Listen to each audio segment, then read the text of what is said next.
समाज को समझना सिर्फ उसे देखना भर नहीं है, बल्कि उसे वैज्ञानिक तरीके से परखना भी है। और इसके लिए ना सही औजारों की जरूरत होती है। तो चलिए आज हम समाज शास्त्रियों के उसी टूलकिट में झांकते हैं और देखते हैं कि वे समाज के रहस्यों को कैसे उजागर करते हैं। बिल्कुल। और यही तो असली सवाल है ना?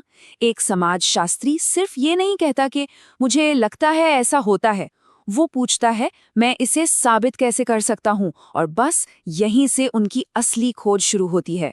तो चलिए शुरू करते हैं। देखिए, हर बड़ी खोज का सफर एक जवाब से नहीं, बल्कि एक सही सवाल से शुरू होता है। समाजशास्त्र में हम इस सवाल को एक खास नाम देते हैं, परिकल्पना। यह एक तरह का पढ़ा लिखा अनुमान है जिसे हम परखने के लिए निकलते हैं। एक परिकल्पना, समझिए, आपके रिसर्च को एक मंजिल देती है। ये अंधेरे में तीर चलाने जैसा नहीं है, बल्कि एक सोचे समझे निशाने की तरह है। आप एक तरह से कहते हैं, मेरा मानना है कि ए की वजह से बी होता है, और फिर आप निकल पड़ते हैं ये पता लगाने कि इस बात में कितनी सच्चाई है। लेकिन देखिए, हर अनुमान एक जैसा नहीं होता। एक अपरिष्कृत परिकल्पना को आप ऐसे समझिए जैसे आपको बस इतना पता है कि खजाना कहीं है, लेकिन एक परिष्कृत परिकल्पना वो उस खजाने को तराश कर हीरे में बदलने जैसा है। ये आपको सीधा बताती है कि असल में क्या चीज जरूरी है, जिससे आपकी खोज और भी गहरी और मतलब सार्थक हो जाती है। चलिए एक उदाहरण से समझते हैं। मान लीजिए हम एक परिकल्पना बनाते हैं कि जिन स्टूडेंट्स को शांत माहौल में पढ़ने का मौका मिलता है, उनके एग्जाम में नंबर बेहतर आते हैं। देखिए, ये एक बिल्कुल ठोस अनुमान है। अब हमें साफ साफ पता है कि हमें क्या नापना है। एक, शांत जगह तक पहुंच, और दो, छात्रों के परीक्षा के अंक। ठीक है, तो हमारे पास एक अनुमान तो है, पर अगला सवाल यह है कि हम इस अनुमान को परखेंगे किस पर? और यहीं पर सैम्पलिंग यानी नमूना चुनने की कला काम आती है। जाहिर सी बात है, हम हर एक छात्र से तो जाकर बात नहीं कर सकते। तो फिर हम ये कैसे पता लगा सकते हैं कि हमारे नतीजे पूरी स्टूडेंट कम्युनिटी के लिए सही हैं? इसका जवाब है सही लोगों को चुनकर, मतलब एक अच्छा नमूना तैयार करके। और यहाँ सबसे जरूरी शब्द है प्रतिनिधि या रिप्रेजेंटेटिव। मतलब आपका चुना हुआ नमूना उस पूरे समूह का एक छोटा सा मॉडल होना चाहिए जिसका आप अध्ययन कर रहे हैं। अगर ऐसा नहीं हुआ तो आपके नतीजे आपको गलत दिशा में ले जा सकते हैं। तो ये करते कैसे हैं? इसके दो तरीके बहुत कॉमन हैं। पहला है यादृच्छिक नमूनाकरण, जिसमें हर किसी के चुने जाने का चांस बिल्कुल बराबर होता है। सोच लीजिए जैसे लॉटरी निकल रही हो। और दूसरा है स्तरीकृत नमूनाकरण।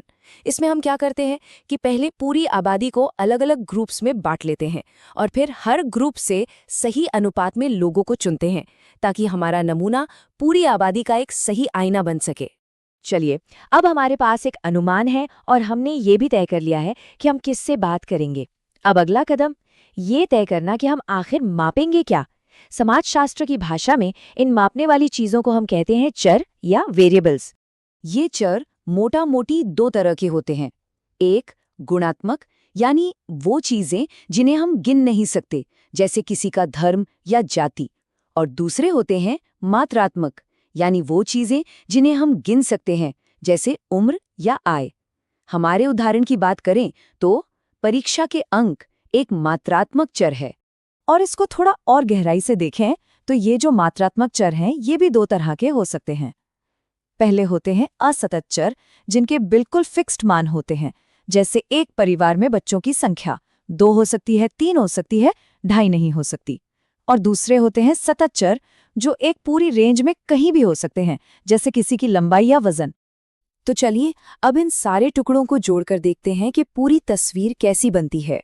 हमने एक अनुमान से शुरुआत की, फिर ये तय किया कि हम किससे बात करेंगे, और फिर ये भी परिभाषित कर लिया कि हम क्या क्या मापेंगे। ये स्लाइड पूरी प्रक्रिया को आप कह सकते हैं कि एक नज़र में दिखाती है।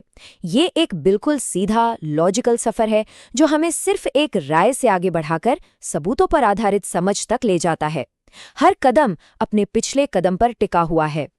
तो आखिर में सवाल उठता है कि ये सब तकनीकी बातें इतनी ज़रूरी क्यों हैं?